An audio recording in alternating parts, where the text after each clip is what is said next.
আজি আমি BPSC 333 Contemporary Debates on the Nature of State Unit 13 যোনটো আলোচনা কৰিম তাৰ মাজতে আছে মেইনলি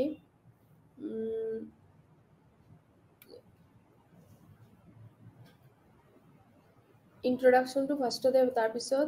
ট্ৰেডিশনেল ডিবেট যোনটো হেতু পাম তাৰপিছত আমি ক্লাসিক্যাল লিবাৰেলিজমটো আছে তাৰপিছত মডাৰ্ন লিবাৰেলিজম দেন ক্লাসিক্যাল প্লুৰালিজম মানে বহুত্ববাদ দেন ক্লাসিক্যাল মাৰ্ক্সবাদ তাৰপিছত ট্ৰেডিশনেল ডিবেটটো আকৌ যোনটো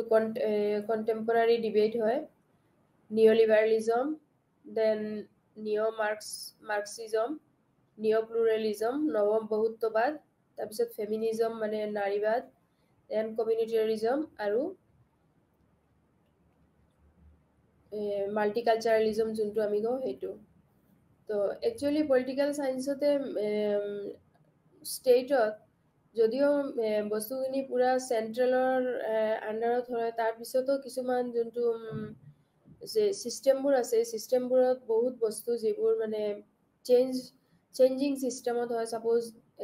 আমি জেনাৰেলি ষ্টেটত চাই থাকো কিছুমান বস্তু এতিয়া এটা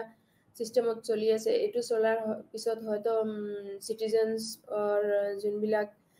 নাগৰিকসকলৰ কাৰণে বেছি সুবিধা হোৱা নাই তেতিয়া বস্তুটো যিবিলাক পলিটিচিয়ান হয় সিহঁতে কিছুমান বস্তু চেঞ্জ কৰি দিয়ে যোনটো প্ৰেজেন্ট কণ্ডিশনৰ লগত মিলি যায় তেনেকা বস্তুবোৰ এটা বহুত বেলেগ বেলেগ সিস্টেমবোৰ আহি যায় আহাৰ পিছত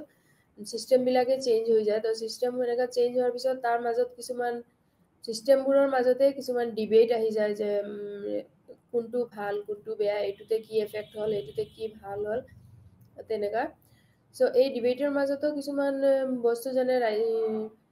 ডেভিড হেল তেওঁ 2002 কৈছিলে যে ৰাজ্যবোৰ সকলো ঠাই তেওঁৰ মতে আছিল ৰাজ্যবোৰৰ সকলো ঠাইতে থকা যেন লাগিছে জন্মৰ পৰা মৃত্যুলৈকে আমাৰ জীৱনটো নিয়ন্ত্ৰণ কৰি আছে মানে আমি যোনটো from the time of birth আমাৰ জন্মৰ সময়লৈকে যোনটো মৃত্যুলৈকে যোনটো আমাৰ লাইফৰ যিমান ষ্টেজবিলাক আছে বা ষ্টেপবিলাক আছে এইবোৰত সব বস্তুবিলাকে মানে এনেকা যেন লাগে ৰাজ্যবোৰৰ কিছুমান নিয়ম প্ৰণালী এইবোৰ আছে যিবোৰ আমি ফলো কৰি গৈ আছো কিছুমান কেইদিনমান পিছত চেঞ্জ হয় আকৌ আমি এইবোৰে মানি গৈ আছো সো এইটো আছিলে ডেভিড হেল্ডৰ তেওঁৰ ডেফিনেশ্যনটো আছিলে তাৰপিছত মেক্স ৱেবাৰ এজন তেওঁ পলিটিচিয়ান তেওঁ কৈছিলে যে মানৱ সম্প্ৰদায় যিয়ে এটা প্ৰদত্ত অঞ্চলৰ ভিতৰতে শাৰীৰিক শক্তিৰ বৈধ ব্যৱহাৰ দাবী কৰে যোনটো আমাৰ এনাৰ্জি হয় এজ এ হিউমেন এনাৰ্জি হয় যোনটো সেইটোৱে আমাৰ কোনবিলাক আমি বিচাৰি আছো সেইটো বস্তু ষ্টেটৰ পৰা আমি কি বিচাৰো কি নিবিচাৰো সেইটো মানে মেক্স ৱেবাৰৰ মতে আছিলে যে এইটো আমাৰ কিছুমান বস্তু ডিমাণ্ডৰ আছে সেইটো বস্তু এজ এ হিউমেন ৱেল মানে আমি হিউমেন হিচাপতো কিছুমান বস্তু এটা বিচাৰি থাকো সেইবোৰ বস্তুৱে তেওঁ এই আমি ষ্টেটৰ পৰা যেন বিচাৰি থাকা যেন লাগে সো এই বস্তুবোৰ গোটেইখিনি যোনটো আমাৰ এই কম্পাৰেটিভ ডিবেট হয় এই ডিবেটত তাৰ মানে ষ্টেটৰ যোনবিলাক নেচাৰ আছে এই নেচাৰ যোনবিলাক চেঞ্জ হয় এই কি কেনেকা তাতে নেচাৰবোৰ আছে এইবোৰ বস্তুই তাতে আলোচনা কৰা হৈছে মেইনলি সো এই গোটেইখিনিৰ মাজত আমি কিছুমান কুৱেশ্যন যিবিলাক সলভ কৰিব বিচাৰো যেনে ৰাজ্যৰ অধিকাৰৰ ক্ষেত্ৰৰ ভূমিকা আমি কি ৰাজ্যৰ পৰা অধিকাৰ পাব বিচাৰো বা কোন অধিকাৰে আমাক অধিকাৰৰ পৰা আমি বঞ্চিত হৈ আছো বা কোন অধিকাৰৰ কাৰণে আমাৰ এফেক্ট হৈ আছে বা কোনটোত আমি বেছিকে সেফ আমি নিজকে বেছি সেফ ফিল কৰা নাই বা কোনটোত আমি ব্যক্তিগত এইবোৰ কিছুমান যেনে সেকেন্ডলি ৰাজ্যৰ নিৰপেক্ষতা আৰু স্বায়ত্ত শাসন যোনটো আমি শাসন ব্যৱস্থা যোনটো পাব লগা আছিলে সেইটো আমি গোটেইখিনি পাইছোনে বা ৰাজ্যৰ পৰা যোনটো আমি বিচাৰি আছো সেইটো পাই আছোনে দেন থাৰ্ডলি ব্যক্তিগত স্বাধীনতা যোনটো আমি স্বাধীনতা পাব লাগে এই গোটেইখিনি আমি পাইছোনে বা নাই পোৱা সো এই গোটেইবোৰ বস্তু এইটোতে কভাৰ হয় ৰাজ্য আৰু নাগৰিকৰ সমাজৰ মাজৰ সম্পৰ্ক আমাৰ ৰাজ্যৰ লগত জেনাৰেল চিটিজেনৰ সম্পৰ্কটো কি যোনটো ৰাজ্যই যোনখিনি আমাক দি আছে সেইখিনি আমাৰ এনাফ নেকি না আৰু কিবা পাবলগীয়া বাকী আছে বা এই যোনটো প্ৰেজেন্ট সিচুৱেশ্যন যোনটো সাপোজ লিবাৰেলিজমেই হওক মাৰ্কসিজমেই যুগ এইটো প্ৰেজেণ্ট যোনটো যেতিয়া সময়ত ৰাজ্যত চলি থকা অৱস্থাতে এই বস্তুবিলাকক আমাৰ আৰু এই ষ্টেটৰ মাজত যি মানে এফেক্ট হয় সেইটো এইখিনি তাতে মেক্সিমাম ইয়াতে যেনে লিবাৰেলিজমত গৈ লিবাৰেলিজমত কি এফেক্ট আহিছে তাৰপিছত লিবাৰেলিজমৰ পৰা আকৌ নিঅ' লিবাৰেলিজম আহি গ'ল দেন মাৰ্কসিজম আছিলে মাৰ্কসিজমৰ পৰা আকৌ কিছুমান পলিটিচিয়ান যেনে সিহঁতে কি কৰিলে ডিবেটত গৈ কিনি সিহঁতে এইটো নিঅ' মাৰ্কসিজম কৰি ল'লে তাৰপিছত প্লুৰেলিজম আছে প্লুৰেলিজমতো আকৌ নিঅ' প্লুৰেলিজম আহিলে তাৰপিছত ফেমিনিজমত এনেকুৱা কিছুমান বস্তু বহুত মানে বস্তুটো আপডেট কৰি গৈ মানে মেইনলি ৰাজ্যৰ আৰু নাগৰিকৰ যোনটো চিটিজেন আৰু ষ্টেটৰ লগত ৰিলেশ্যন সেইটোৱেই তাৰ মাজত মেইনলি বৰ্ণনা কৰা হৈছে চ' ফাৰ্ষ্টতে আহিব আপোনাৰ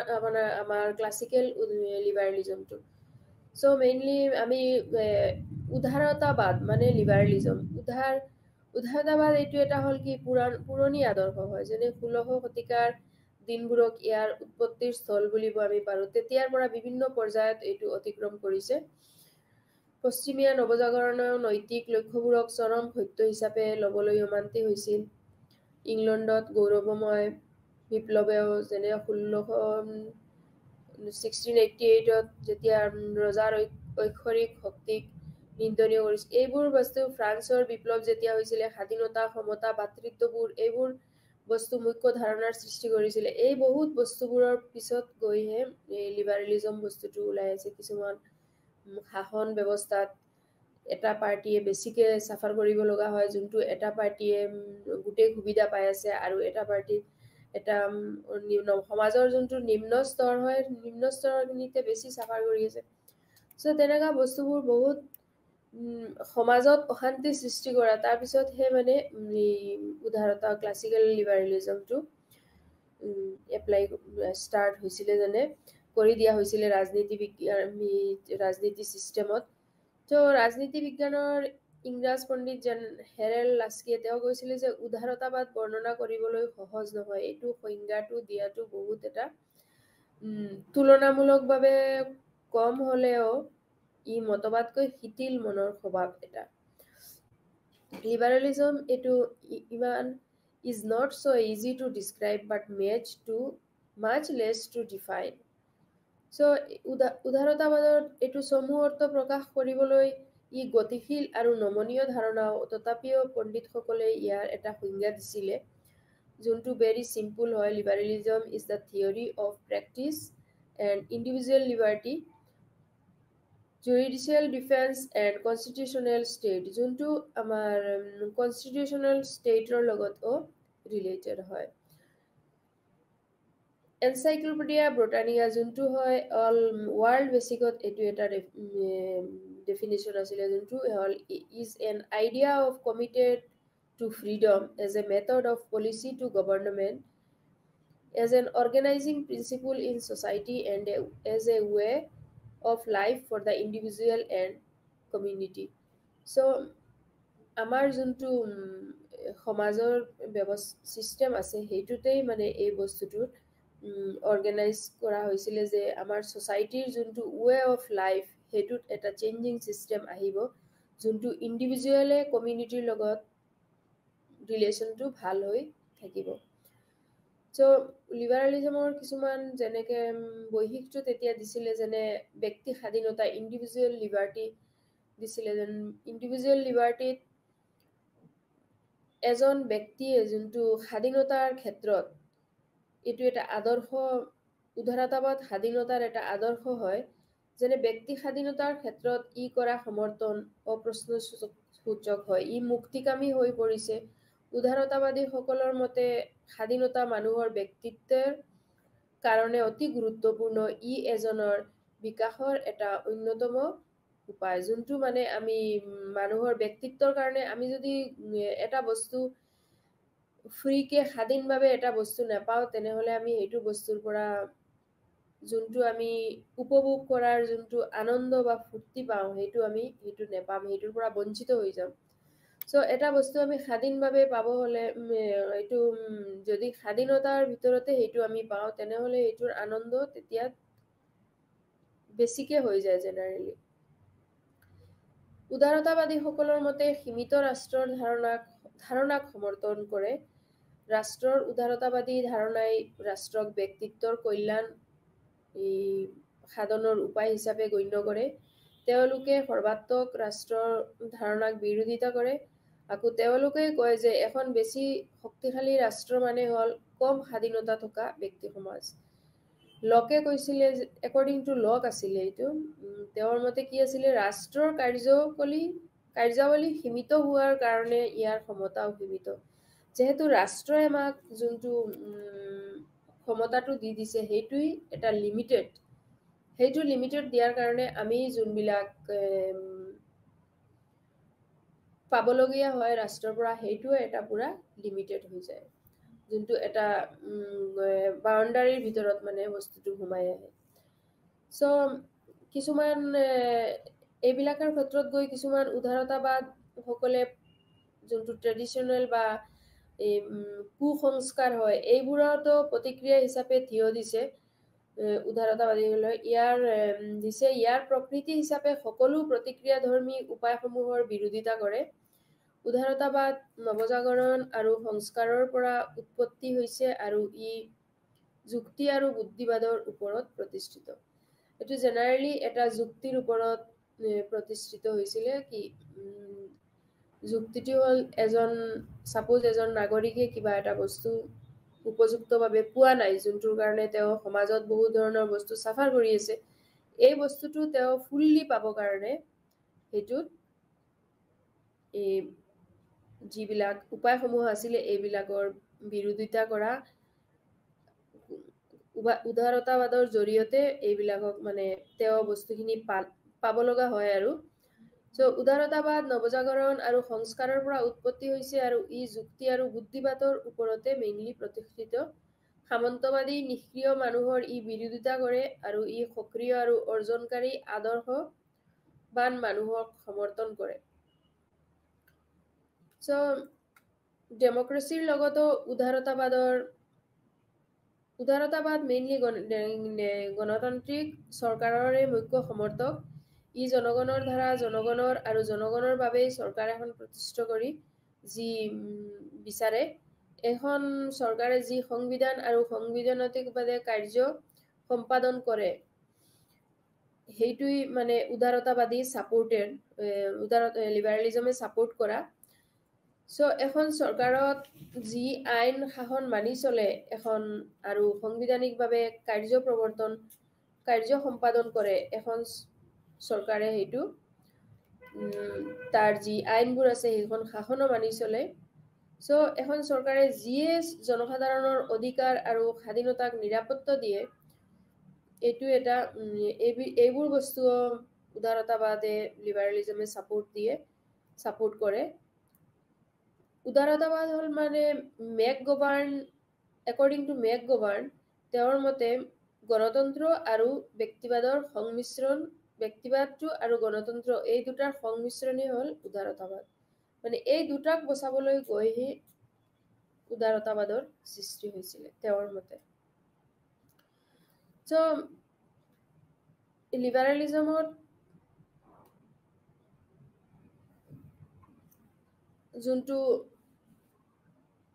লিবাৰেলিজমত গৈ সকলো ব্যক্তিক যিমান গোটেই বস্তুবোৰ ইজিলি মানে বুক কৰিবলগীয়া পায়, ইকুৱেল ভাৱে কৰিবলগীয়া। ক্লাছিকেল লিবাৰেলিষ্ট আছিলে যেনে টমাছ হবছ, তেওঁ 1588 পৰা 1679 লৈকে আছিলে। চ' জন লক, আডাম স্মিথ এইবোৰ আমি অলৰেডি পাইছোই, তেওঁলোকৰ বিষয়ে অলপ জানো। চ' ক্লাছিকেল লিবাৰেলিজমত এইটোৱেই মেইনলি কোৱা হৈছিলে যে সকলো ব্যক্তিক আইনৰ দ্বাৰা সমানভাৱে ব্যৱহাৰ কৰিব লাগিব। ই ইতিবাচক স্বাধীনতা আৰু নেতিবাচক স্বাধীনতা এই দুটাৰ মাজতেই ক্লাছিকেল লিবাৰেলিজমে নেতিবাচক স্বাধীনতাটোক বিশ্বাস কৰে মেইনলি। ৰাজ্যৰ যোনটো আভ্যন্তৰীণ আইন আৰু শৃংখলা বজাই ৰখাত সীমাবদ্ধ।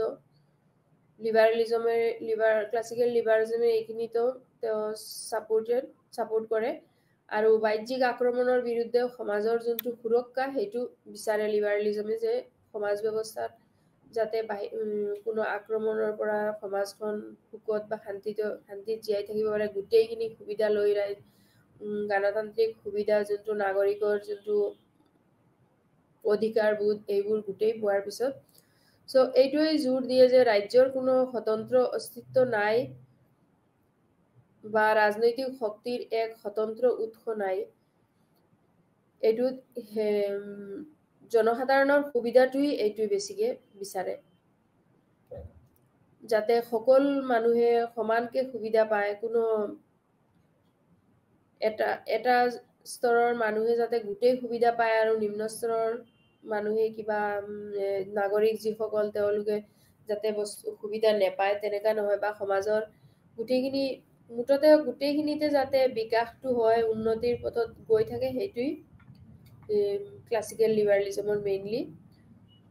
উদ্দেশ্য আছিলে। তো ক্লাছিকেল লিবাৰেলিজমৰে কিছুমান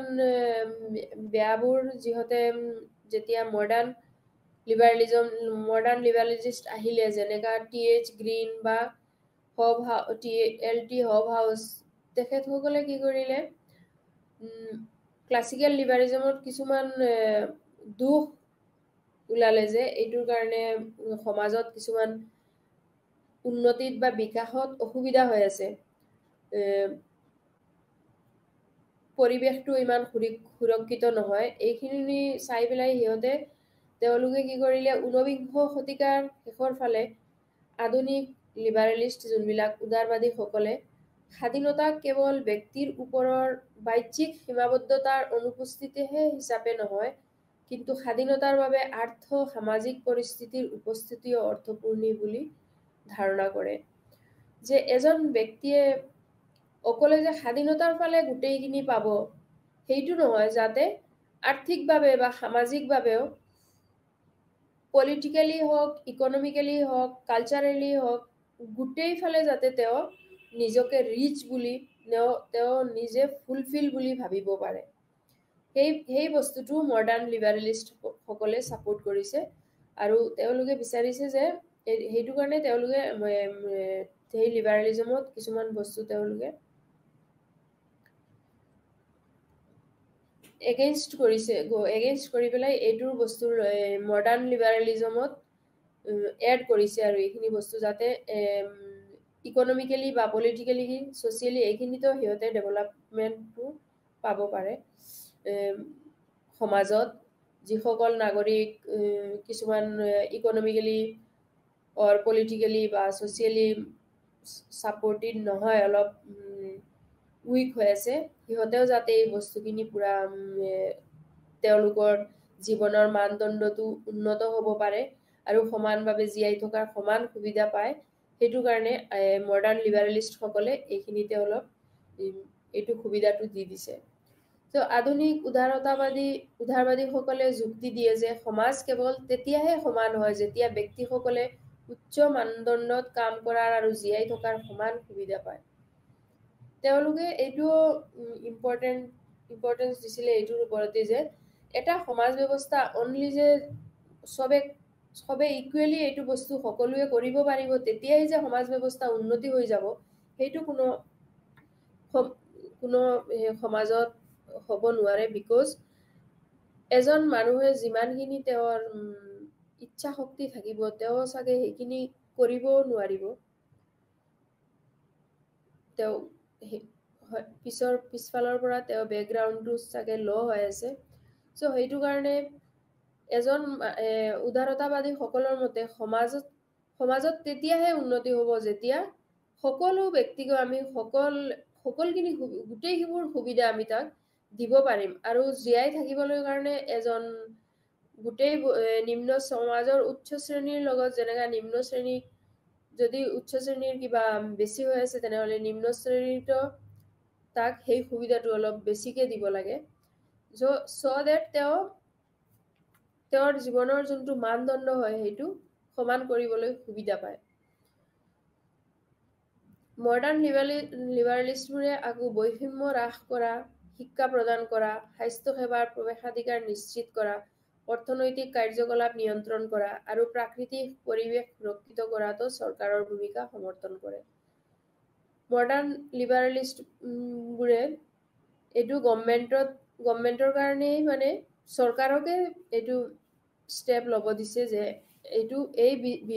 যোনটো বৈষম্যতা আছে মাজত যোনটো সমানতা আছে সেই বস্তুটো দূৰ কৰিবৰ কাৰণে এডুকেশ্যন চিষ্টেমে হওক আৰু হেল্থ কেয়াৰ চিষ্টেমে হওক এইবোৰ বস্তু ইকনমিক ডেভেলপমেণ্টে হওক বা কণ্ট্ৰলিং কেপাচিটি যোনটো হওক কিমানকে এজনক এনভাইৰনমেণ্টেলে হওক এই গোটেই বস্তুবোৰ যাতে গভৰ্ণমেণ্টৰ ফালৰ পৰাও এটা নাগৰিকৰ কাৰণে এটা সুবিধা দিয়াৰ ব্যৱস্থা হয় যেনেকা নিম্ন স্তৰৰ সমাজত যোনবিলাক মানুহে কিছুমান সুবিধা কম পাই আছে সিহঁতক অলপ সুবিধাটো বেছিকে দিলে তেতিয়া সিহঁতে অলপ ওপৰত উঠিব তেওঁৰ ষ্টেটাছটো বা তেওঁৰ যোনটো লাইফষ্টাইল সেইটো যাতে ওপৰত কৰিব পাৰে তেতিয়াহে মানে বৈষম্যতা হ্ৰাস হ'ব বা তেওঁলোকে অলপ বিকাশ সাধন হ'ব সমাজত সো এইটো বস্তু মডাৰ্ণ ক্লাছিকেল লিবাৰেলিজমৰ পৰা মডাৰ্ণ লিবাৰেলিজমত এইটোই মেইনলি সিহঁতে এড কৰিছে যে ইকনমিকেলি হওক পলিটিকেলি হওক ছ'চিয়েলি হওক এইখিনি যাতে তেওঁলোকে সমাজত গোটেইবোৰ সুবিধা দি দিয়ে প্লাছ গভৰ্ণমেণ্টৰ ফালৰ পৰাও যাতে এটা চৰকাৰে ভূমিকা সমৰ্থন কৰে যিসকলে এইটো বস্তু সুবিধাটো পোৱা নাই সেইটো কাৰণে দেন হ'ল আমাৰ বহুত্ববাদটো হ'ল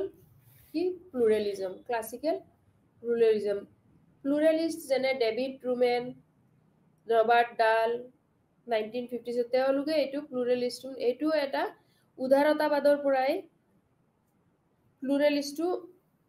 উদাৰতাবাদৰ পৰাই এইটো সৃষ্টি হৈছিলে যে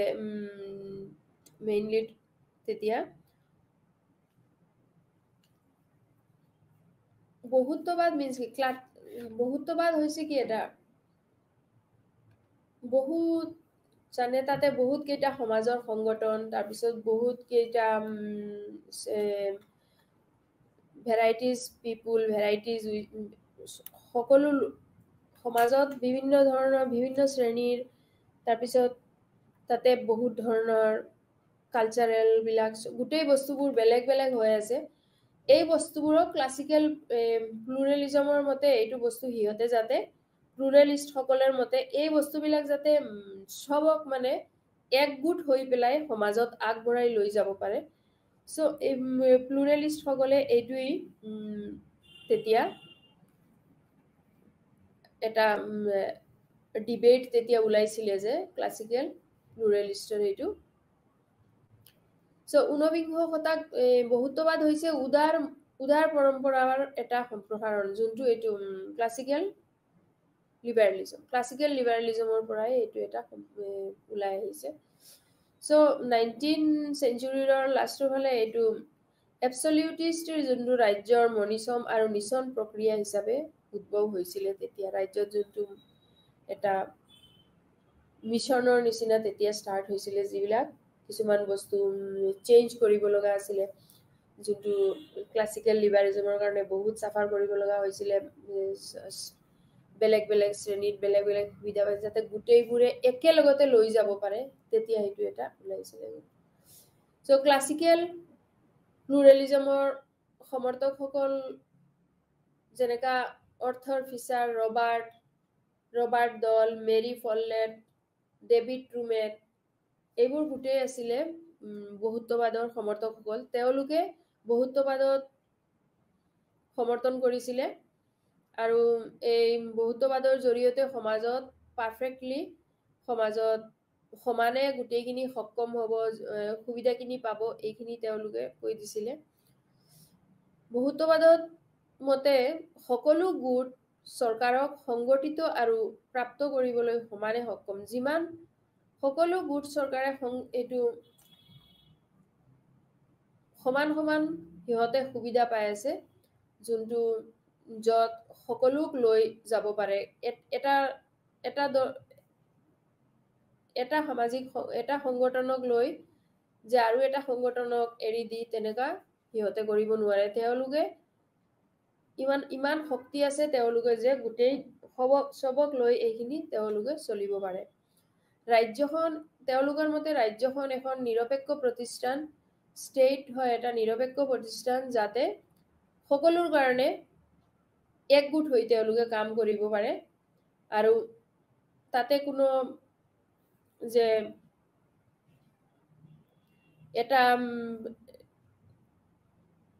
এটা ক্লাছে আৰু এটা ক্লাছক ডমিনেট কৰিব হেতু কৰিব নোৱাৰে যেনে one class cannot dominate another class এনেকা সাপোজ যেনেকা এখন ঘৰত যদি এটা পৰিয়ালত যেনেকা এজন মানুহে মিনিমাম এটা মই এক্সাম্পল দিছো আৰু এনে জাস্ট বুজাব কাৰণে সাপোজ এজন মানুহে মিনিমাম 8 hours টোপনি যাব পাৰে কিন্তু তেও যদি 16 hours টোপনি যাব বিচাৰে তেনেহলে হেইটো তেও সুবিধা এই সুবিধাখিনি লওতে ঘৰৰ বাকি মেম্বাৰ সকলৰ যাতে কোনো অসুবিধা নহয় সেম তেনেকা মানে প্লুৰালিজমত বহুত কেইটা বেলেগ বেলেগ সংগঠন হয় যিবোৰ বেলেগ বেলেগ যদিও হিয়তৰ গোটেই বস্তুখিনি ক্যাৰেক্টাৰিস্টিক্স হওক বা হিয়তৰ ফিচাৰ্স হওক এইবোৰ সব বেলেগ বেলেগ হোৱাৰ পিছতো তেওঁলোকে গোটেই এইবোৰ চৰকাৰে কিন্তু এইটো বস্তুবোৰ সমানে লৈ চলিবলৈ সক্ষম হ'ব বিকজ ষ্টেট হয় কি এখন ষ্টেট সবৰ কাৰণে ইকুৱেল হয় তাতে কোনো যে এজনৰ কাৰণে এটা শাসন ব্যৱস্থা হ'ব বেলেগৰ কাৰণে বেলেগ শাসন ব্যৱস্থা হ'ব তেনেকা হ'ব নোৱাৰে সো ৰাজ্যখনত ৰাজনৈতিক শক্তিৰ এক স্বতন্ত্ৰ উৎস নহয় আৰু আধুনিক ৰাজ্যৰ ধাৰণাৰ প্ৰস্তাৱ অনুসৰি স্বায়ত্তশাসনৰো প্ৰকাৰ নহয় সো ক্লাসিক্যাল প্লুৰালিজমত তাৰ পিছতো আমি ক্লাসিক্যাল প্লুৰালিজমৰ পিছত আকৌ এইটো নিয় প্লুৰালিজম কিছুমান নিয় প্লুৰালিষ্ট ওলালে জিনবিলাকে এইটো নিয় এইখিনি সিহঁতে চেঞ্জ কৰি দিছিলে আকৌ ওলাইখিনি অলপ প্লুৰালিজমৰ পৰাও আকৌ আৰু অলপ সুবিধা দিকিনি তাক নিয় প্লুৰালিজম কৰি গলে এইখিনি আমি পিছত আলোচনা কৰিম So, এতিয়া আমি ক্লাসিক্যাল মাৰ্কসিজমটো চাও নেক্সট আমাৰ স্ট্ৰাকচাৰ আছে ক্লাসিক্যাল মাৰ্কসিজম তেওঁৰ আছিলে কাৰ্ল মাৰ্কসে কৰা এটো কাৰ্ল মাৰ্কসে কাৰ্ল মাৰ্কসৰে আছিলে পলিটিশিয়ান তেওঁ আছিলে কাৰ্ল মাৰ্কসৰে আছিলে ক্লাসিক্যাল মাৰ্কসিজমটো কিন্তু তেওঁৰ এজন ভাল বন্ধু হিচাপতো আছিলে ফ্ৰেডৰিক এঞ্জেলছ যি খদায় কাৰ্ল মাৰ্কসৰ সাপোৰ্ট কৰিছিলে সো 19শ শতিকাত উদাৰ পুঁজিবাদী পৰম্পৰাৰ এক চিন্তাপ্ৰবণ সমালোচনা হিচাপে মাৰ্কসবাদৰ উদ্ভৱ হৈছিলে ক্লাসিক্যাল মাৰ্কসবাদ হৈছে সামাজিক ৰাজনৈতিক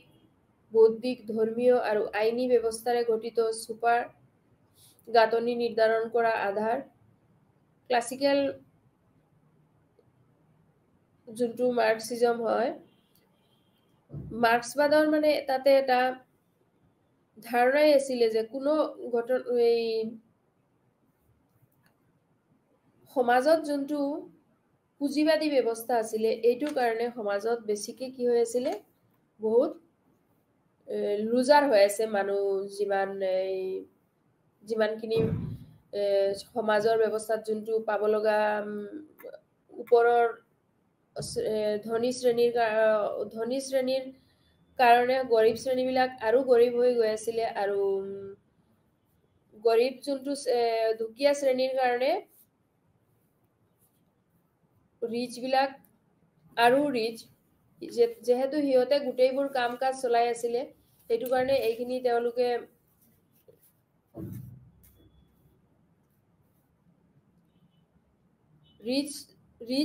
ৰিচবোৰে পুঁজিপতি যিবিলাক সিবিলাকে তেওঁৰ কেপিটেল ইউজ কৰি পেলাই যোনটো লেবাৰ ক্লাছক বেছিকে ইউজ কৰি তেওঁলোকে বেছি প্ৰফিট লৈ আছিলে, কিন্তু দুখীয়া যোনটো শ্ৰেণী হয় সিহঁতৰ ইমান প্ৰফিট হোৱা নাছিলে। ফলতে দুখীয়া শ্ৰেণীবোৰ কি হৈ আছিলে, আৰু গৰীব হৈ গৈ আছিলে, আৰু ৰিচবোৰ আৰু ৰিচ হৈ গৈ আছিলে। চ'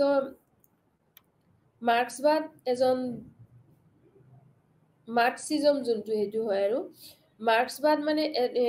এক দৰ্শন বা কাৰ্যকৰী ধাৰণা হিচাপে অসমান্তৰালভাৱে সামাজিক আৰু ৰাজনৈতিক চিন্তাধাৰা হিচাপে পৰিগণিত হৈছিলে। ই সকলো সীমা বা সীমাবদ্ধতা অতিক্ৰম কৰাৰ দাবী কৰে। ইয়াৰ প্ৰতিদ্বন্দ্বী মতবাদৰ নিচিনাকে ফলাগোটাসকলৰ শক্তিক সমানে বিশ্বাস কৰে, আৰু তথাপি ইয়াৰ দুখবোৰ স্পষ্ট। বিৰোধী শ্ৰেণীসমূহৰ বিবাদৰ ফলস্বৰূপেই যে পৰিৱৰ্তন হয় সেয়া নহয়। ইতিহাসে শ্ৰেণী সহযোগিতা বা বিকাশৰ আলোচনা কৰে। বস্তুবাদী উপাদান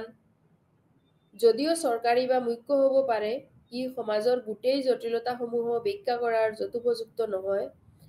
দৰাচলতে মানুহে কেৱল ৰুটিৰে জীয়াই থাকিব নোৱাৰে, কিন্তু ই অবিহনেও তেওঁ জীয়াই থাকিব নোৱাৰে। সমাজত যে আমি জীয়াই থাকিব গ'লে অকলে খাই এজন মানে ৰুটি পালেই যে সন্তুষ্ট হৈ যাব সেইটো নহয়, বহুত বস্তুৰে প্ৰয়োজন হৈ থাকে। চ' মাৰ্কসবাদে ৰাষ্ট্ৰীয় বা দেশপ্ৰেমিক ধাৰণাৰ মূল্য বা শক্তিৰ প্ৰকৃত মূল্যায়ন নকৰে। মাৰ্কসে কৈছে যে শ্ৰমিকসকলৰ নিজৰ পিতৃভূমি নাই, যিয়ে তেওঁলোকক পিতৃ-মাতৃহীন কৰে। তেওঁলোকৰ ভূমি নাই, তেওঁলোকে বেলেগৰ শ্ৰমিক হয়। চ' মাৰ্কসবাদে ৰাষ্ট্ৰৰ ভূমিকাত প্ৰকৃত মূল্যায়ন কৰা নাই, ৰাষ্ট্ৰক এটা শ্ৰেণী সংগঠন বুলিহে কৈছে, আৰু সেয়েহে এক দমনমূলক বা শোষণমূলক অনুষ্ঠান বুলি কৈছিলে। চ' ক্লাছিকেল মাৰ্কসিজমত এইটো যুক্তি দিছিলে যে ৰাজ্য যদিও স্বায়ত্তশাসিত নহয় আৰু অৰ্থনৈতিকভাৱে প্ৰভাৱশালী শ্ৰেণীৰ পৰা স্বতন্ত্ৰ কোনো অস্তিত্ব বা উদ্দেশ্য বা আগ্ৰহ নাই। ৰাজ্যৰ শ্ৰেণীকসকলে সদায় যে শ্ৰেণীক হৈয়ে কাম কৰি থাকিব লাগিব, আৰু যোনখিনি শ্ৰেণীকসকলে যোনখিনি প্ৰফিট কৰি দিব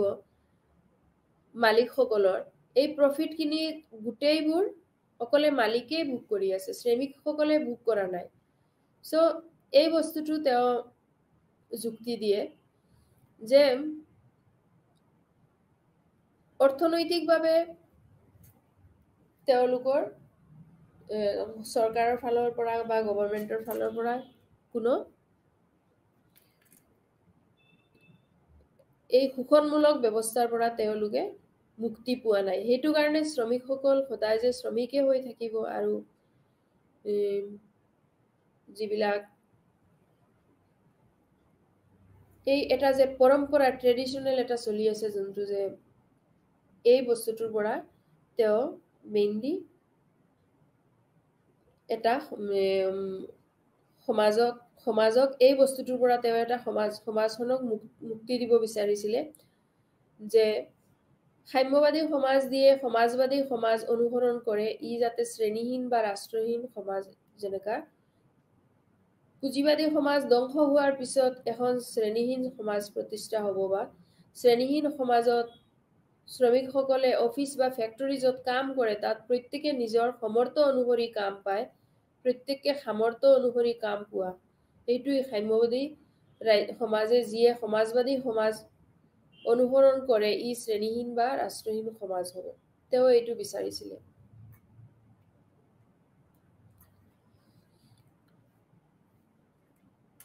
বিংশ শতিকাৰ পিছত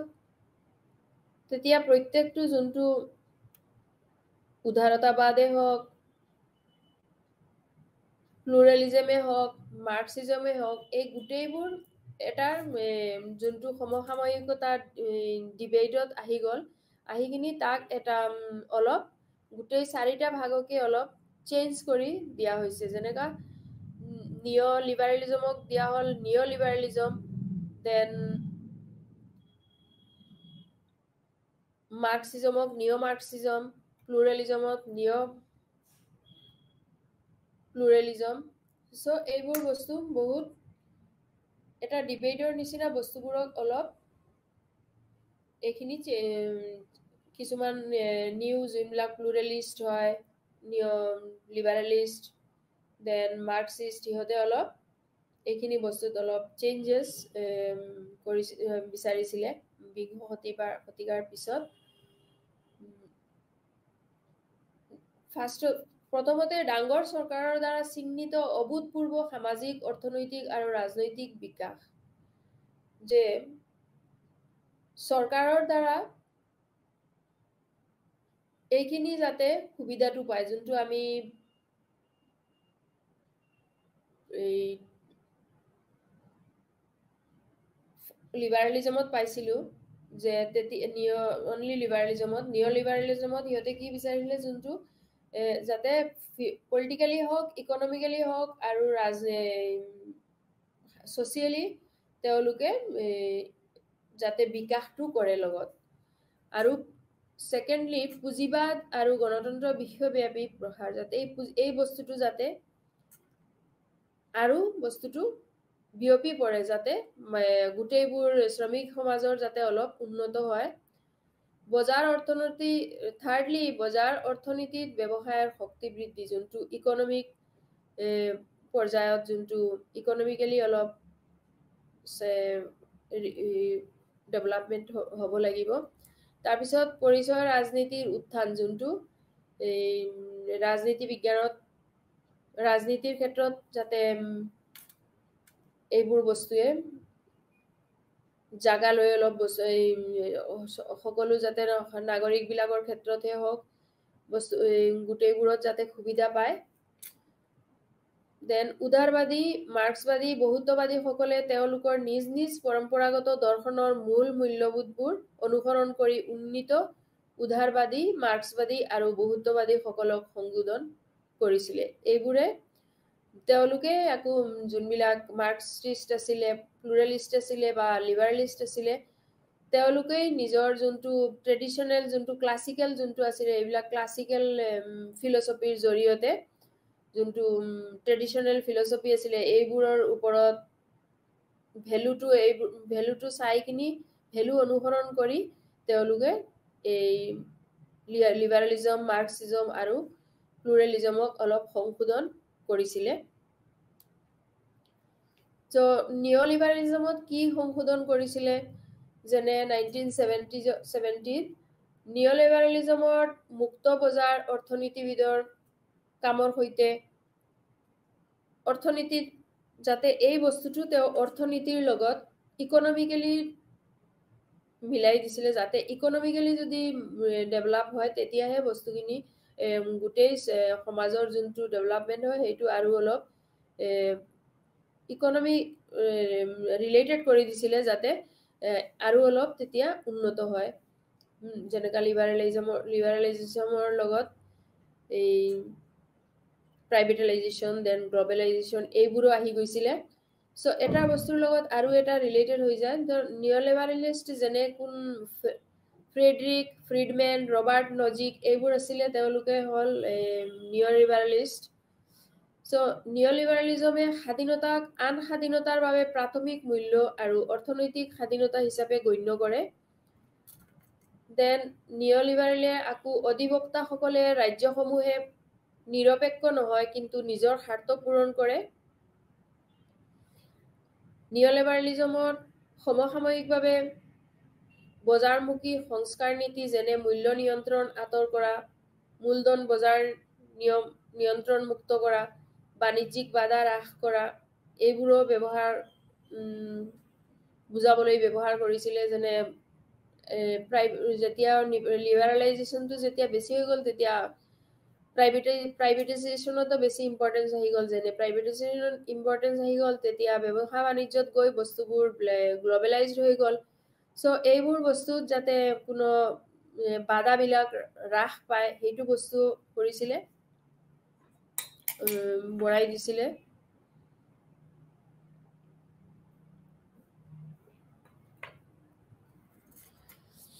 নিঅ'লিবাৰেলিজমে বিশেষকৈ ব্যক্তিগতকৰণ আৰু কৃচ্ছ সাধনৰ জৰিয়তে অৰ্থনীতিত ৰাজ্যৰ প্ৰভাৱ হ্ৰাস কৰাত অভ্যস্ত আছিলে। এইটোৰ জৰিয়তে কিছুমান বস্তু তেওঁলোকে যোনটো হ্ৰাস কৰিছিলে। নিঅ'লিবাৰেলিজমটো একচুৱেলি ক্লাছিকেল লিবাৰেলিজমৰ পিছতহে ট্ৰেডিশ্যনৰ পৰাই আহিছে, ক্লাছিকেল লিবাৰেলিজমৰ ট্ৰেডিশ্যনৰ পৰাই আহিছে।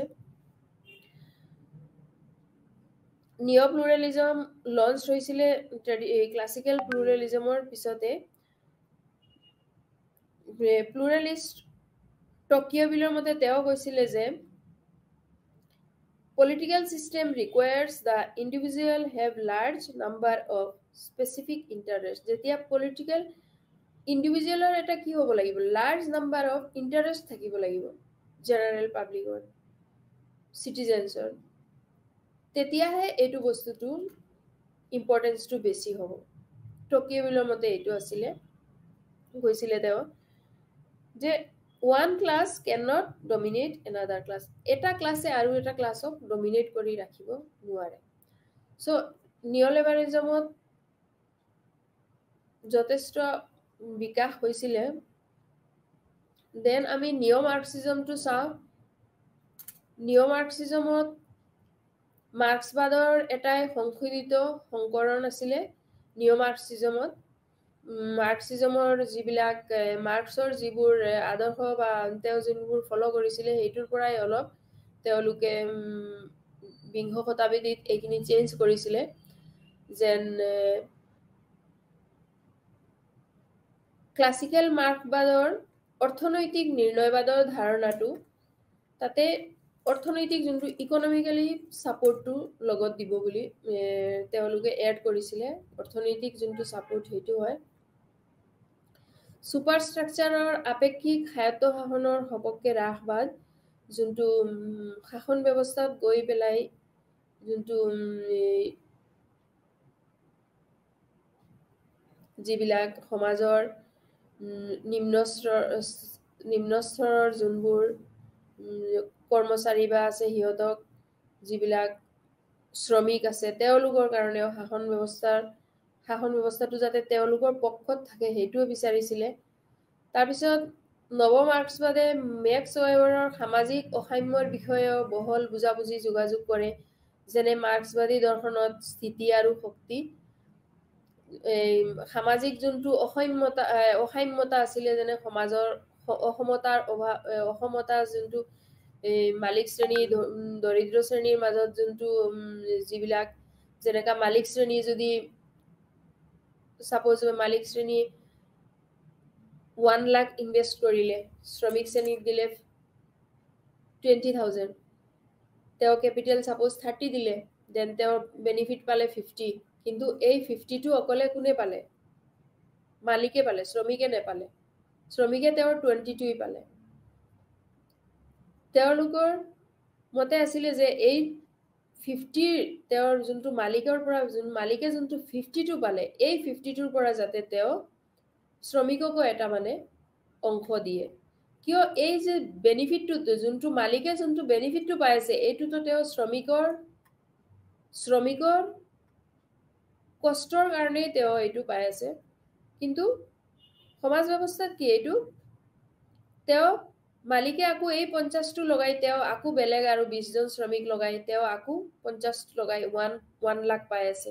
তেওঁৰ পৰা আকৌ 50 বেনিফিট হৈ আছে। এনেকা অকলে যোনটো মালিক হয় তেওঁৰে 50 হৈকে তেওঁহে বেনিফিটেড হৈ গৈ আছে, কিন্তু শ্ৰমিক শ্ৰেণীৰ একে হৈ আছে। তেওঁলোকে এইটো বিচাৰিছিলে যে ক্ষমতাশালী আৰু শক্তিহীন সকলৰ মাজত বিভাজনটো এই বস্তুটো অলপ বজাই ৰাখিবলৈ যাতে।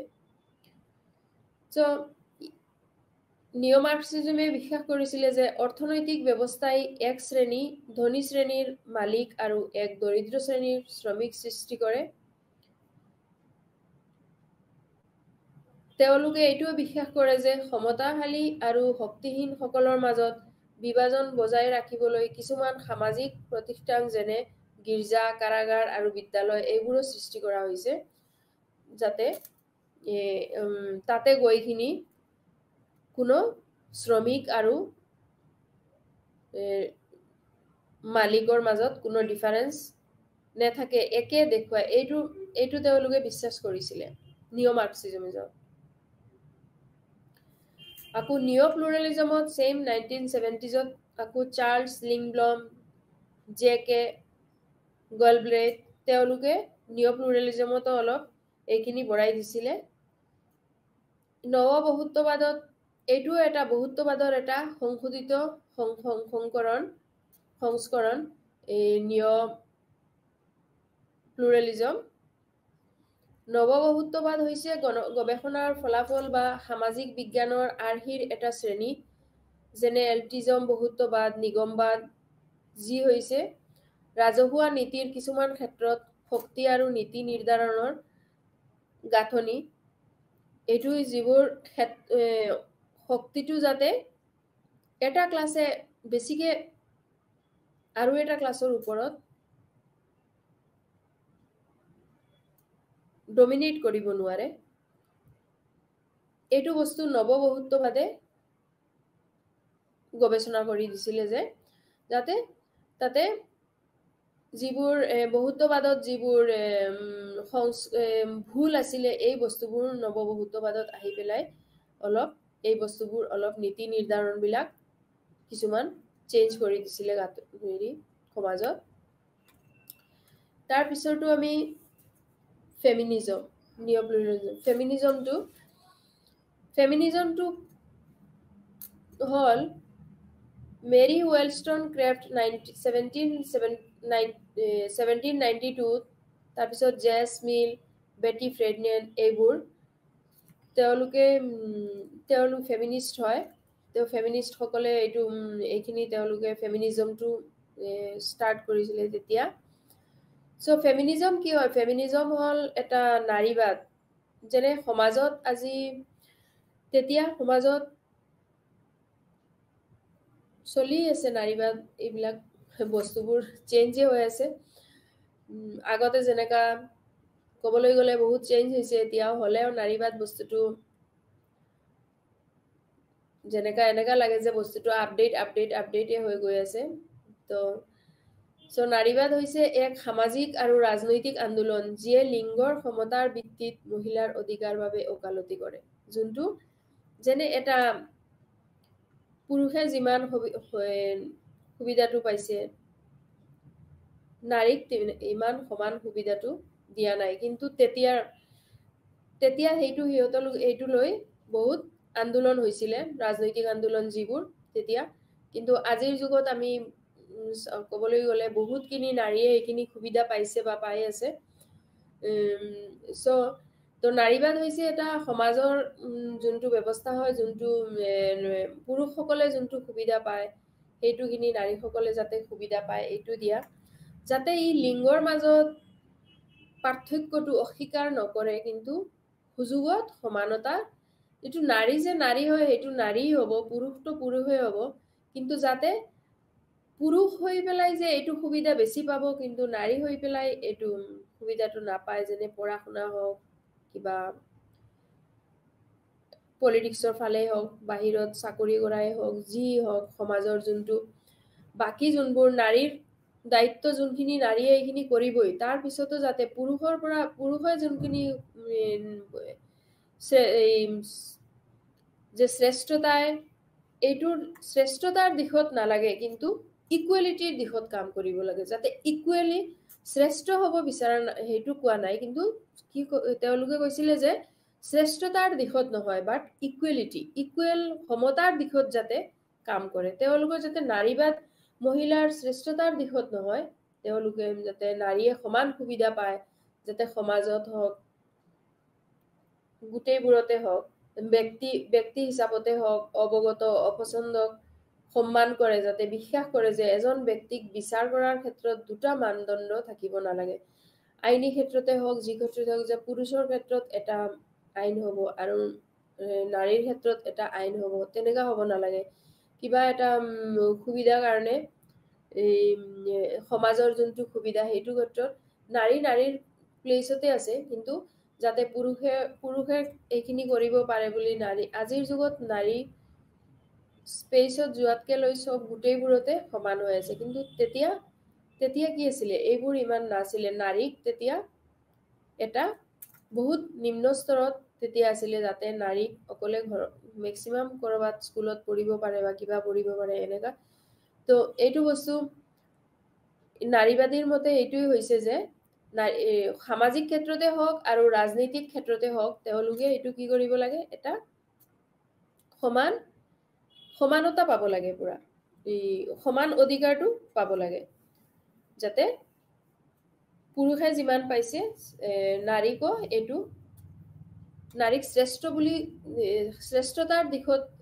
দিব বুলি নহয়, জাষ্ট ইকুৱেল অধিকাৰখিনি পাব লাগে, যাতে তেওঁলোকে নিজৰখিনি ব্যক্তিগতভাৱে হওক, নিজৰ পচন্দক যোনটো হওক, তেওঁলোকে নিজক সন্মান কৰিব পাৰে, বিশ্বাস কৰিব পাৰে যে নহয়, পুৰুষৰ সমানে নাৰীক অধিকাৰ দিয়াটো হৈছে, এইটো অধিকাৰৰ কাৰণে তেওঁ নিজে হেপী ফিল কৰিব পাৰে, বা নেক্সট ষ্টেপ যোনটো তেওঁ ল'ব, সেইটো নিজকে তেওঁ নাৰীয়ে যাতে নিজক নিম্ন স্তৰৰ বুলি ভাবিব নালাগে, তেতিয়াহে তেওঁ সমাজত ইকুৱেল যোনটো সুবিধা সেইটো লৈ নিজক মান সন্মানৰ ক্ষেত্ৰতে হওক বা গোটেইবোৰ সুবিধা পাওঁতে হওক গৰ্বিত ফিল কৰিব তেতিয়া। চ' নাৰীবাদ এটা ইম্পৰ্টেণ্ট আছিলে তেতিয়া বহুত। আমি স্বামী বিবেকানন্দ এইবিলাকৰ সময়ত যদি আমি নাৰীৰ প্ৰব্লেমবিলাক, সতীদাহ প্ৰথা, ৰাজা ৰামমোহন ৰায়ৰ সময়ত এইবোৰ যদি আমি চাওঁ, তেনেহ'লে বহুত বস্তুই মানে আমি ভাবিব লগা হয় যে তেতিয়াৰ নাৰীবাদ আজি ক'ত আহি পালে। কিন্তু এইটো ফেমিনিজমত এইখিনি আমি তেতিয়া আজিৰ যুগত নাছিলে নহয়, যেতিয়া 1792 আজি যেনেকা তেনেকা নাছিলে। চ' সেইটো কাৰণে সেইটো সময়ত এইটো এটা আন্দোলনটো কি আছিলে, সেইটো সময়তো যোনটো আন্দোলন আছিলে, এইটো লিংগৰ সমতাৰ ভিত্তিত মহিলাক অধিকাৰৰ কাৰণেহে চবে সিহঁতে ওকালতি কৰিছিলে, যাতে মহিলাক অধিকাৰখিনি দিয়া হওক। তাৰপিছত আমি কমিউনিটাৰিজমটো আৰু মাল্টিকালচাৰেলিজমটো চাওঁ। কমিউনিটাৰিজম যেনে মাইকেল চেণ্ডেল, মাইকেল ৱেলজাৰ 1980ত তেওঁলোকে কমিউনিষ্ট যোনবিলাক আছিলে, তেওঁ কমিউনিষ্টসকলে এইখিনি তৰ্ক কৰিছিলে, যে আৰ্গু কৰিছিলে এইবোৰৰ ওপৰত। কমিউনিটেৰিয়ানসকলে তৰ্ক কৰে যে ৰাজ্যৰ মানুহৰ ওপৰত ভাল জীৱনৰ এটা নিৰ্দিষ্ট ধাৰণা প্ৰয়োগ কৰাৰ কোনো কাৰণ নাই। ৰাজ্যখন ভাল জীৱনৰ বিভিন্ন আৰু প্ৰতিযোগিতামূলক ধাৰণাৰ মাজত নিৰপেক্ষ হৈ থাকিব লাগে, যাতে ভাল জীৱনৰ কাৰণে প্ৰতিযোগিতামূলক যোনবিলাক ধাৰণা আছে এইবোৰৰ মাজত নিৰপেক্ষ হৈ থাকিব লাগে, যাতে গোটেই যিমান কমিউনিটি আছে গোটেইবোৰে সমানভাৱে এই মানুহৰ ওপৰত ভাল এটা জীৱন বা ধাৰণাত চবে মানে প্ৰতিযোগিতামূলক ধাৰণাত ইকুৱেলিটিটো পায়, যাতে যিমান নীতি কমিউনিটি আছে সেইটো বস্তু কমিউনিষ্টসকলে ছাপোৰ্ট কৰিছিলে। তেওঁলোকে এইটোও যুক্তি দিয়ে যে ৰাজ্যৰ নিৰপেক্ষতাৰ প্ৰতি উদাৰতাবাদীসকলৰ প্ৰতিশ্ৰুতি তেওঁলোকৰ বিশ্বাসৰ ওপৰত আধাৰিত, যে ব্যক্তিগত অধিকাৰ আৰু ব্যক্তিগত স্বাধীনতা সাধাৰণত হিতৰ আগতে হয়। যোনটো ব্যক্তিগত অধিকাৰ বা ব্যক্তিগত স্বাধীনতা, এই বস্তুটো তেওঁলোকে ৰাজ্যৰ নিৰপেক্ষতাৰ ওপৰত লিবাৰেলিষ্টসকলৰ লগত অলপ ছাপোৰ্ট হৈছিলে অলপ তেওঁলোকে, যে কালচাৰবোৰ ডিফাৰেণ্ট হ'ব পাৰে, এইবোৰ চব ডিফাৰেণ্ট হ'ব পাৰে, কিন্তু কমিউনিটিজ বেলেগ বেলেগ হ'ব পাৰে, বাট ৰাজ্যত যোনটো এটা ভাল জীৱনৰ ক্ষেত্ৰত যোনটো সেইটোত যাতে কোনো এফেক্ট নাহে, যাতে সকলোৱে সেইটো ইকুৱেলি এটা ভাল জীৱনৰ কাৰণে পাব পাৰে, তেওঁলোকে এইটো যুক্তি দিছিলে। ৰাজ্যৰ নিৰপেক্ষতাৰ প্ৰতি উদাৰতাবাদীসকলেও প্ৰতিশ্ৰুতি দিয়ে যে তেওঁলোকৰ বিশ্বাসৰ ওপৰত আধাৰিত, যে ব্যক্তিগত অধিকাৰ আৰু ব্যক্তিগত স্বাধীনতা সাধাৰণ হিতৰ আগতে যেতিয়া অকলে যে ব্যক্তিগত স্বাধীনতাটোই ফাৰ্ষ্টত ইম্পৰ্টেঞ্চ দিয়া হ'ব এটা কমিউনিটিত এফেক্ট কৰি নাই এইটো মোৰ স্বাধীনতা এইটো মই পাম কাৰণে মই বেলেগৰ স্বাধীনতা যোনটো তেওঁক হাৰ্ট বা তেওঁক আমি দুখ দিম সেইটো এফেক্ট নহয় যাতে ব্যক্তিগত স্বাধীনতাটোও থাকে লগতে জেনাৰেল যোনটো ৱেলফেয়াৰ সমাজৰ যোনটো ৱেলফেয়াৰ হয় সমাজৰ যোনটো ভাল হয় সেইটোও লগতে চাব লাগিব নট অনলি ব্যক্তিগত স্বাধীনতাটো চালে নহ'ব সেইটো কাৰণে এইখিনিৰ ওপৰতে কমিউনিটাৰিজম বিলাকে সিহঁতে এইটোৰ ওপৰত ইম্পৰ্টেঞ্চ দিছিলে লগত মাল্টিকালচাৰেলিজমত কেমলিকা আৰু চাৰ্লছ টেইলৰ তেওঁলোকেও এইখিনিত গুৰুত্ব দিছিলে যেনেকা বহু সংস্কৃতিবাদ বুলি কওঁ মাল্টিকালচাৰিজম যোনটো হয় বহু সংস্কৃতিবাদ বুলি কওঁ যাতে মানে বহুত কেইটা সংস্কৃতি আছে তাতে দুটা আন্তঃসম্পৰ্কীয় মূল্যবোধ উদযাপন আৰু স্বীকৃতিৰ ওপৰত সিহঁতে দুটাৰ ওপৰতে গুৰুত্ব দিছিলে এটা হ'ল গ্ৰুপ ডিফাৰেঞ্চিয়েটেড ৰাইটছ আৰু এটা হ'ল কালচাৰেল ডিফাৰেঞ্চেছ মাল্টিকালচাৰেলিষ্ট বিলাকে দুটা ভেলুৰ ওপৰতে mainly focus on two values mainly firstly হ'ল কালচাৰেল ডিফাৰেঞ্চেছ যোনটো সাংস্কৃতিক পাৰ্থক্য সেইটোৰ ওপৰত আৰু ছেকেণ্ডলি হ'ল গ্ৰুপ ডিফাৰেঞ্চিয়েটেড ৰাইটছ যোনটো গুড বিতৰ্কীকৰণ অধিকাৰ এইটোৰ ওপৰতে দিছিলে মেইনলি ভেলু দুটাই ওলাইছিলে সিহঁতে মেইনটেইন মাল্টিকালচাৰেলিষ্টে আকৌ মেইনটেইন কৰিছিলে জাষ্টিছ থিয়ৰিজ অফ কণ্টেম্পৰাৰী লিবাৰেলছ যেনে ৰাউলছ জাষ্টিছ দেন নজিক্স তেওঁলোকৰ যোনটো জাষ্টিছ থিয়ৰি আছিলে এইবোৰতো তেওঁলোকে মেইনটেইন কৰিছিলে দেট মিনছ কি তেওঁলোকে ন্যায়ৰ লগত ৰিলেটেড আছিলে মাল্টিকালচাৰিষ্টবোৰে আকৌ ছাপোৰ্ট কৰিছিলে সংখ্যালঘু সাংস্কৃতিক প্ৰভাৱশালী সংস্কৃতিত অন্তৰ্ভুক্ত কৰি সাংস্কৃতিকভাৱে সমগোত্ৰীয় সমাজ ৰচনা বাস্তৱায়িত কৰিব লাগিব এইটোৰ ওপৰতো গুৰুত্ব দিছিলে আৰু ছেকেণ্ডলি ৰাষ্ট্ৰীয় সংখ্যালঘু তলুৱা লোক অনুপ্ৰৱেশকাৰী আৰু উপৰাষ্ট্ৰীয় গোটৰ দৰে সংখ্যালঘু সাংস্কৃতিক গোটবোৰৰ সংস্কৃতিৰ আকাংক্ষাক উপেক্ষা কৰে এইখিনিৰ ওপৰতো তেওঁলোকে গুৰুত্ব আৰোপ কৰিছিলে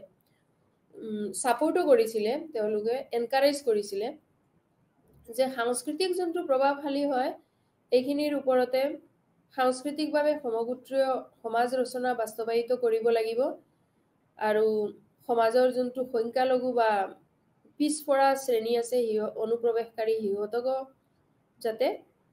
সংখ্যালঘু সাংস্কৃতিক গোটবোৰে সাংস্কৃতিক আকাংক্ষাত উপেক্ষা কৰিব পাৰে সেইটোও দিছিলে চ' এইখিনি আছিলে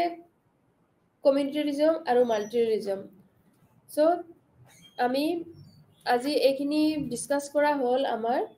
নিঅ'লিবাৰেলিজম নিঅ'মাৰ্কচিজম নিঅ'প্লুৰেলিজম ফেমিনিজম কমিউনিটাৰিজম চ' এই যে সমসাময়িক ৰাজনীতিক তথ্যত গোটেইবোৰ ৰাজ্যৰ প্ৰকৃতি নিৰন্তৰ বিতৰ্ক আৰু আলোচনাৰ এইটো যিমানখিনি আমি লিবাৰেলিজম নিঅ'লিবাৰেলিজম যোনটো চেঞ্জ হৈ পেলাই অলপ লিবাৰেলিষ্টসকলে চেঞ্জ কৰিছে কিন্তু এইখিনি কৰিছিলে গোটেইবোৰ সমাজৰ উন্নতিৰ কাৰণেই কৰা হৈছিলে চ' সমসাময়িক ৰাজ্যখন এইবোৰৰ গোটেই আমি লাষ্টত গৈ ক'বলৈ গ'লে এইখিনি ক'ম যে মাৰ্কচিজমতো যদি চাওঁ আমি তেনেহ'লে মাৰ্ক্সবাদৰ পৰা আমি চাইছোঁ যে বিভিন্ন শ্ৰেণীসমূহৰ বিবাদৰ ফলস্বৰূপেই যে পৰিৱৰ্তন হৈছে সেইটো সেয়া নহয় চ' শ্ৰেণী সহযোগিতাত বা বিকাশৰ আলোচনাও কৰে এইখিনি হৈছে তাৰপিছত লিবাৰেলিজমৰ কাৰণত গৈ যে নিঅ'লিবাৰেলিজম আহিলে তাৰপিছত লিবাৰেলিজমৰ লগত প্ৰাইভেটাইজেশ্যন হ'ল প্ৰাইভেটাইজেশ্যনৰ লগত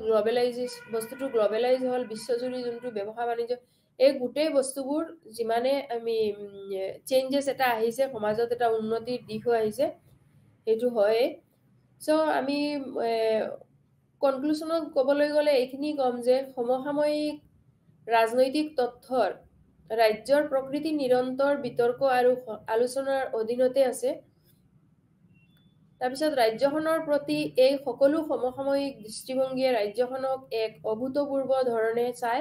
ইয়াৰ অৰ্থ হৈছে যে এই তাত্ত্বিক দৃষ্টিভংগীৰ বিশ্বাস যে ৰাজ্যৰ এক স্বতন্ত্ৰ অস্তিত্ব নাই, ই ৰাজনৈতিক শক্তিৰ এটা স্বতন্ত্ৰ উৎস নহয়, আৰু আধুনিক ৰাজ্যৰ ধাৰণাৰ প্ৰস্তাৱ অনুসৰি সেই ধৰণৰ স্বায়ত্ত শাসন নাই। সো এইখিনি আছিলে আমাৰ আজিৰ ইউনিট 13টো। এইখিনি কৈ আমি আজি শেষ কৰিছোঁ।